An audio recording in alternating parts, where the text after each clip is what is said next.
good. And the title of this video is I'm single and that's okay. And I really wanted to talk around that subject of being single.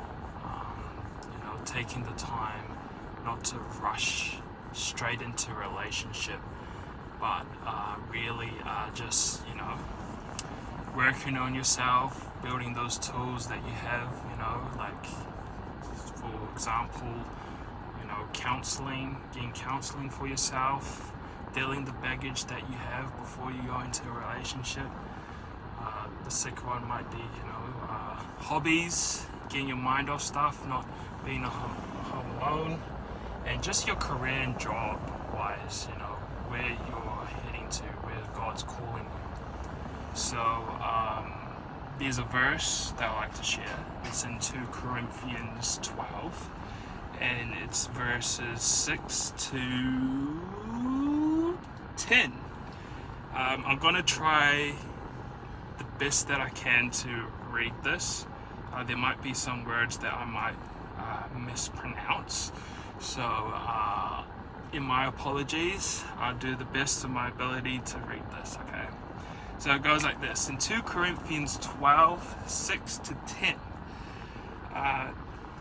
But if I wish to boast, I will not be a fool, for I will be speaking the truth, but I refrain from it, so that no one may think better of me than what is seen in me or heard from me, even considering the fictional, that's a tongue twister for me, a character of the revelations. Therefore, to keep me from being too elated, a thorn was given in the flesh, a messenger of Satan to torment me, to keep me from being too elated. I think that's how you say it. 3 times I appealed to the Lord about this, that it would leave me.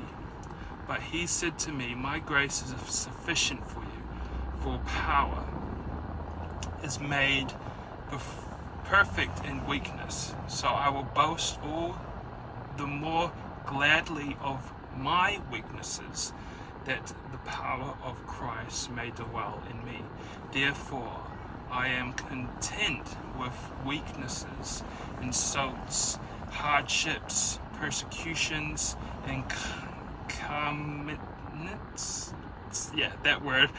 for the sake of Christ. For whenever I am weak, then I am strong. So, what I kind of get out from that is, Paul. I was talking this with my mom, but she was saying about Paul on how his whole life he had this thorn in his flesh and he couldn't get it out. And that's like us. Like, if you look at it, like that addiction or that thing that maybe you want to break or set free, and it's still there, don't worry, don't beat yourself in thinking like, oh, it's never gonna go away. All it is, you just got to work on yourself, but you got to work it with God. You got to, kind of surrender every day. You can't just be like surrendering one day and then the next day, it's a daily surrender. Like that's how I see it. You guys might have different thoughts, but for me, like every day is a daily surrender. Every day is taking up your daily cross. Giving it to Jesus. Saying, Lord, I'm nothing without you, but with you I stand in victory and walk in victory. And that's just like, going back to, relationships, whatever relationship you're in, or maybe if you're not in a relationship, it's okay, be strong, know who you are, and get to know yourself through the Lord, Let him allow you to be in control of your life, because we can do it on our own strength. Like I've done it many times, man, and that's the thing. We shouldn't be dwelling on the past. We should be looking forward to the future.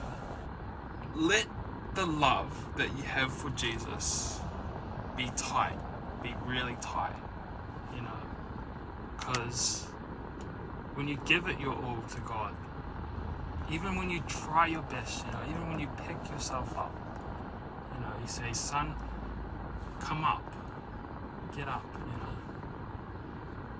And when you lift yourself up, or when he lifts you up, you know, he's so proud of you of just doing that one step, that one change. Because freedom takes one step at a time. Freedom comes once a day, you know, and having that freedom and letting go of all that baggage, you know, it's tough.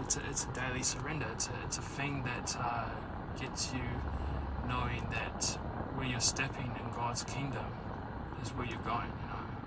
It's what you know. Yeah. But anyways, I just wanted to say, you know, if you're single out there like me, it's okay, because you're taking the time to find the right woman or the right man. And, you know, that day will come, you know. And when that day comes, you know, woo! You'll be so excited with joy and fulfillment. But before you do that, before you get into a relationship, make sure, you know, there's 3 things. You know, like, you know, if you need help or if you need counseling, you know, get some of that.